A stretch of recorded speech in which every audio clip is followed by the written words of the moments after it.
राज्यावर आधीच 9 लाख कोटींपेक्षा जास्त कर्ज, मग 1 कोटी 10 लाख खर्चून शक्तीपीठ महामार्ग प्रकल्प कशासाठी? खासदार सुप्रिया सुळेंचा सवाल. तर सध्या रस्ते दुरुस्ती ही जनतेची खरी मागणी. सुळेंची पोस्ट. शक्तीपीठ महामार्गावर 1.10 लाख कोटींचा खर्च अपेक्षित. मुख्यमंत्र्यांना नाशिकमध्ये जाण्याची इच्छा झाली म्हणजे प्रभू रामाची कृपा. राऊतांची प्रतिक्रिया. तर गाड्यांचा ताफा न घेताना 2 गाड्या घेऊन जावं आणि रस्त्याच्या नावानं आपण काय विकास केला ते पाहावं. राऊतांची टीका.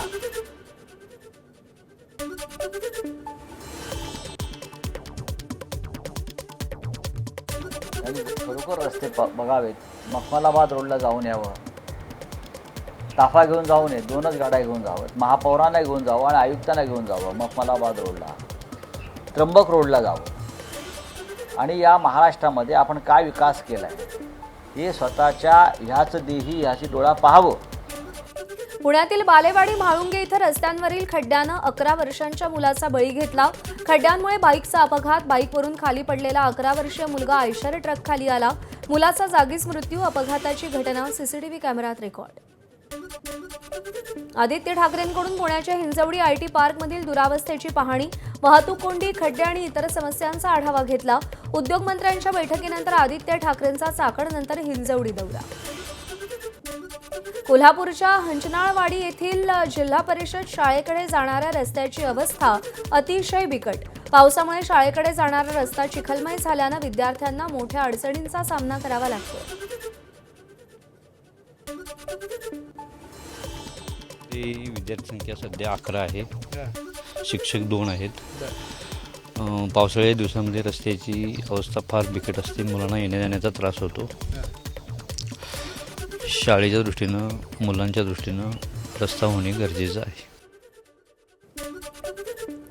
रायगडच्या खालापूर तालुक्यातील तुकसई गावाजवळ पुलाची अतिशय बिकट अवस्था. प्रवाशांचा जीवघेणा प्रवास. अनेक गावांसह वाड्या वस्त्यांना जोडण्यासाठी हा पूल महत्त्वाचा. रत्नागिरीतील आंबा घाटातील दख्खनजवळ दरड कोसळली. मोठी दुर्घटना टळली. एकाच मार्गिकेवरून वाहतूक सुरू. रस्त्याच्या रुंदीकरणाचं काम सुरू असताना दुर्घटना. डोंगरावरील माती आणि दगड रस्त्यावर आले. गडचिरोलीतल्या शब्दलाईच्या आश्रमशाळेची मान्यता कायमस्वरूपी रद्द. सर्पदंशामुळे 3 विद्यार्थिनींच्या मृत्यूनंतर सरकारची कारवाई. शाळेतील विद्यार्थ्यांचे भामरागड, गडचिरोली, अहेरीमध्ये समायोजन होणार. यवतमाळ जिल्ह्यातील मारेगाव तालुक्यातील कान्हाळ गावातील अनुदानित युगांतर प्राथमिक आश्रमशाळेची विदारक परिस्थिती समोर. विद्यार्थ्यांना झोपण्यासाठी एकही बेड नाही. शाळेला वन्य प्राण्यांचा धोका, तरीही उपाययोजना नाही.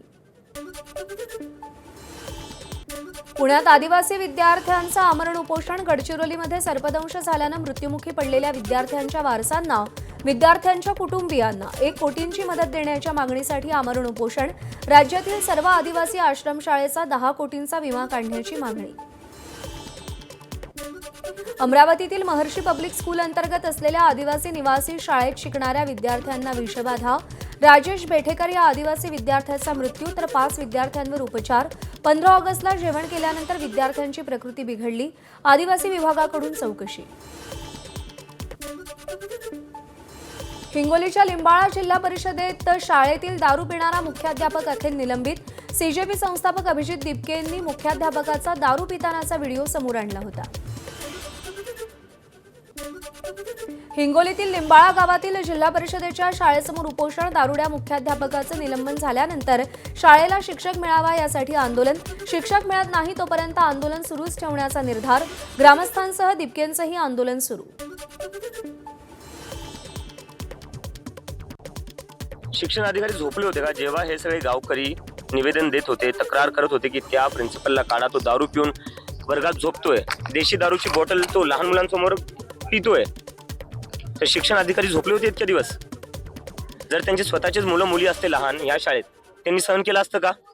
आणि जर त्यांची स्वतःची मुलं या शाळेत शिकले असते तर त्यांनी असं होऊ दिलं असतं का? नसतं होऊ दिलं का?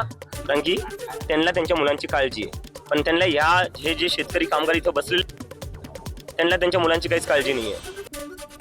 राज्यातील विविध शासकीय विभागांकडे 86,662 कोटींची देयकं अद्यापही प्रलंबित. महाराष्ट्र राज्य शासकीय कंत्राटदार फेडरेशनचं मुंबईतील आझाद मैदानात आंदोलन. सरकारनं देयकं तातडीनं देण्याची मागणी केली आहे. मुंबईतील भायखळा येथील महापौर निवासस्थानाचा परिसर स्थानिकांना मॉर्निंग वॉकसाठी खुला.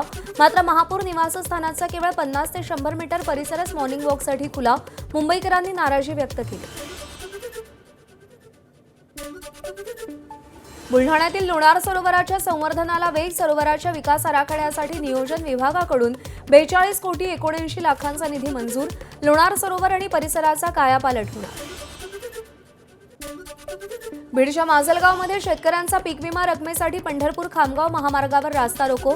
पोलिसांच्या आश्वासनानंतर आंदोलन मागे. 2025-26 खरीप हंगामातील हेक्टरी 17,500 रुपये पीक विमा रक्कम तातडीनं शेतकऱ्यांच्या खात्यात जमा करण्याची मागणी.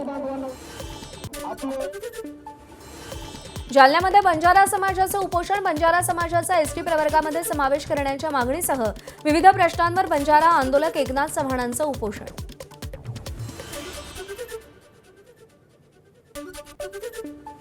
माझी आदिवासी बांधवांना जो तुम्ही 7% आरक्षण दिलेलं आहे त्यातून मागत नाहीये.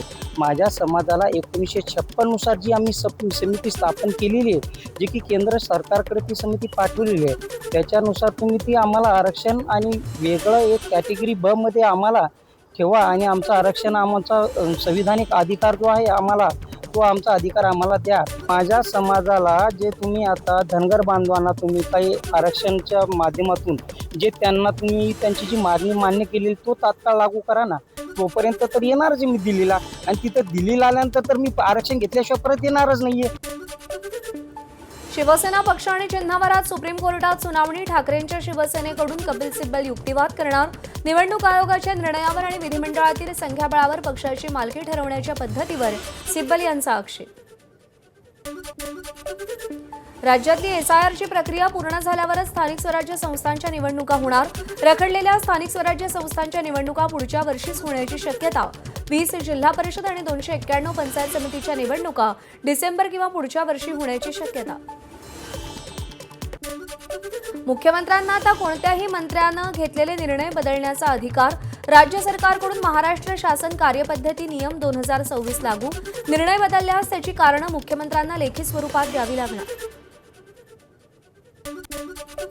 संपूर्ण महाराष्ट्रातच भाजप आणि शिंदेमध्ये फूट. तर जिथे भाजप आहे तिथे शिंदे नाहीत आणि जिथे शिंदे आहेत तिथे भाजप नाही. खासदार संजय राऊतांचा भाजप शिवसेनेत संघर्ष सुरू असल्याचा दावा. आहे अफवाबाणाची ठाणे जिल्ह्यामध्ये नव्हे तर संपूर्ण महाराष्ट्रामध्ये भाजपा आणि ते मिंदे गटामध्ये फूट स्पष्ट दिसते. जिथे मिंदे गट आहे तिथे भाजपा नाही, जिथे भाजपा आहे तिथे मिंदे गट नाही. हे आता नवीन राहिलेलं नाही. ही दरी वाढत चाललेली आहे, त्याच्यामुळे ते दरे गावात जातात. या दरीमुळेच. वंदे मातरम चुकीचं लावलं त्यांच्यावर गुन्हा दाखल करून कारवाई करा. राऊतांची मागणी. ठाण्यातील परिवहन विभागाच्या कार्यक्रमात चुकीचं वंदे मातरम लावलं. कायद्याचं पालन करणारं सरकार म्हणून देवेंद्र फडणवीस यांनी आणि ठाण्याच्या पोलीस आयुक्तांनी वंदे मातरमचा जो काल अपमान झाला आपण म्हणताय त्या कार्यक्रमात, ताबडतोब त्या कायद्यानुसार गुन्हा दाखल व्हायला पाहिजे ना. नक्षली नेता अरुण भेलके दिल्लीतील सीजेपीच्या आंदोलनात सहभागी झाला होता. त्यावेळी त्यानं केंद्र सरकार ऐकत नसेल तर कोट्यवधी लोक रस्त्यावर उतरून संसद उखडून फेकून देतील असा इशारा दिला होता. लोकशाही पायदळी तुडवल्या जात असताना या लोकशाहीची भिंत बनून याला वाचवण्यासाठी, ही लोकशाही संवर्धित करण्यासाठी इथं देशभरातून तरुण जमलेले आहे. ऑटोवाला मोदीच्या विरोधात बोलत आहे. बिहारवरून आलेला आमचा कामगार मोदीच्या विरोधात बोलत आहे की अच्छे दिन हेच आहे का, यापेक्षा बुरे दिन आम्ही स्वातंत्र्याच्या काळापासून आतापर्यंत अनुभवलेलं नाही आहोत. नक्षलवादी असलेला आणि 8 वर्ष तुरुंगात असलेला अरुण भेलके सीजेपीच्या आंदोलनात काय करत होता? जनसंघर्ष समितीचा सवाल. दिल्लीमध्ये अराजकता माजवण्यासाठी नक्षलवादी या आंदोलनात आले होते का? चौकशी करून कारवाईची मागणी. आक्षेपार्ह जे विधान करत असेल तर ते चुकीचं आहे. याची संपूर्ण जबाबदारी जो कोणी आंदोलनकर्ते आहे त्याचे जे संयोजक असेल त्यांच्यावरच जाईल. कारण त्यांनी अशा लोकांना बोलवलं असेल आणि अशा प्रकारचं विधान करायला लावत असेल आणि याचे परिणाम समजा उद्या पडत असेल तर त्याला सर्वस्वी जबाबदार जे आंदोलन करते तेच राहील. अरुण भेलके नक्षली आहे याची माहिती नाही, त्यांची चौकशी करून कारवाई करा. सीजेपी प्रमुख अभिजित दिपकेंची माहिती. आम्ही संविधानाच्या विचारावर चालणारी माणसं असल्याचंही स्पष्ट केलं. आम्हाला त्याची काही माहिती नाही.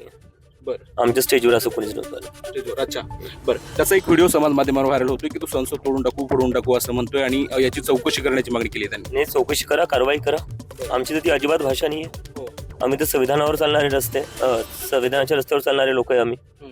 तर जे कोणी असं बोलते ते चुकीचं बोलते आणि त्यांच्यावर कारवाई करा. आम्ही त्यांचं पुढे समर्थन करणार नाही. देशाची हुकुमशाहीकडे वाटचाल सुरू असल्यानं आंदोलनात सहभागी आरोपानंतर अरुण भेलकेची प्रतिक्रिया. हिम्मत करून संसदेबद्दल बोललो. व्हिडिओ व्हायरल झाल्यानंतर अरुण भेलकेचं स्पष्टीकरण.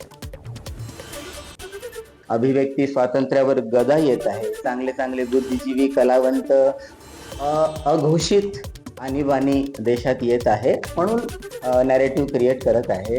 तर या सर्वांना वाचून असं वाटत होतं की कुठेतरी हे लोकशाहीऐवजी हुकुमशाहीकडे जाते की काय, परत आणीबाणी लादल्या जाते की काय. तर आपण ते कार्यकर्ते आहोत, आपण बोललो पाहिजे, म्हणून आपण हिम्मत करून बोललो तिथे.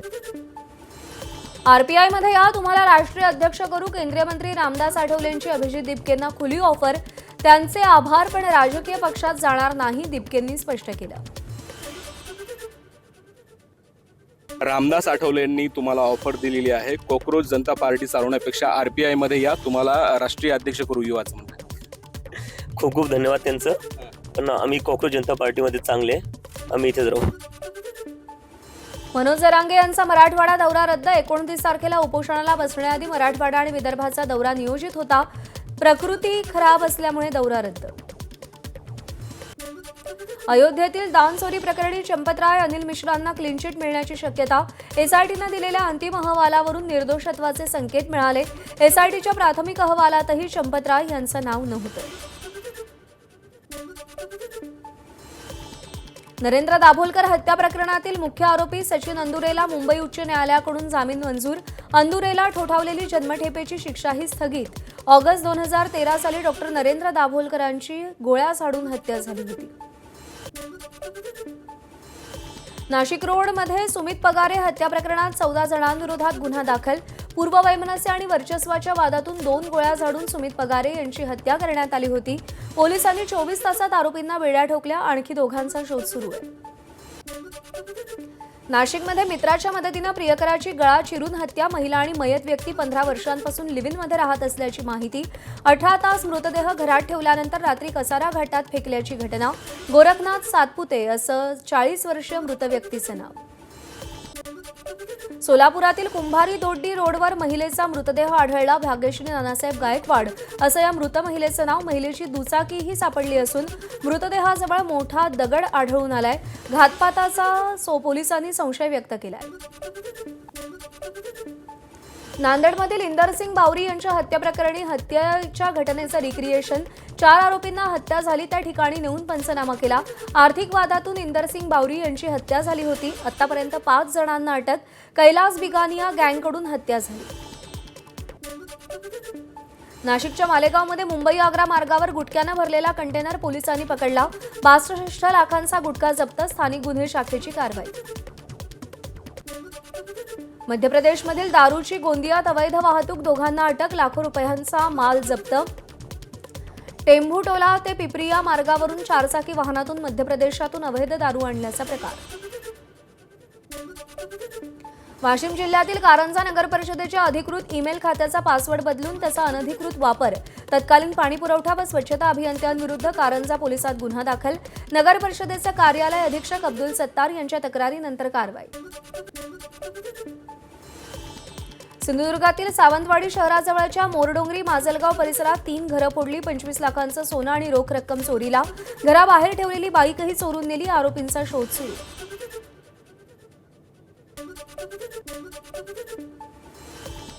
बुलढाण्यामध्ये ज्येष्ठ नागरिकाला 2 कोटी रुपयांना गंडा घालणाऱ्या आंतरराज्य टोळीचा सायबर पोलिसांकडून पर्दाफाश. अहिल्यानगर आणि मुंबईहून 3 आरोपींना सिनेस्टाईल पाठलाग करत बेड्या ठोकल्या. 52,77,000ची रक्कम जप्त. बुलढाण्यामध्ये पीपल्स रिपब्लिकन पार्टीचे जिल्हाध्यक्ष विजय गवई यांची आत्महत्या. आत्महत्येचं कारण अस्पष्ट. पोलिसांकडून घटनास्थळाचा आढावा. सिंधुदुर्ग जिल्ह्यातील दोडामार्गमधील तिलारी नदीला पूर. नदीवरील पूल पाण्याखाली गेल्यानं दोघे जण वाहून गेले. वाहून गेलेल्या दोघांचा शोध सुरू. रत्नागिरीतील गुहागर समुद्रावर मासेमारीसाठी गेलेल्या चिपळूणमधील दोघांचा बुदेल किनाऱ्यावर बुडून मृत्यू. काल दुपारपासून दोघं बेपत्ता होते. आज सकाळी समुद्र किनाऱ्यावर दोघांचे मृतदेह आढळले. आणि यानंतर आपण थेट पुण्यामध्ये जाऊया. जिल्हाधिकाऱ्यांची पत्रकार परिषद सुरू आहे. रस्त्यावर पार्किंग करण्याची मुभा नसणार.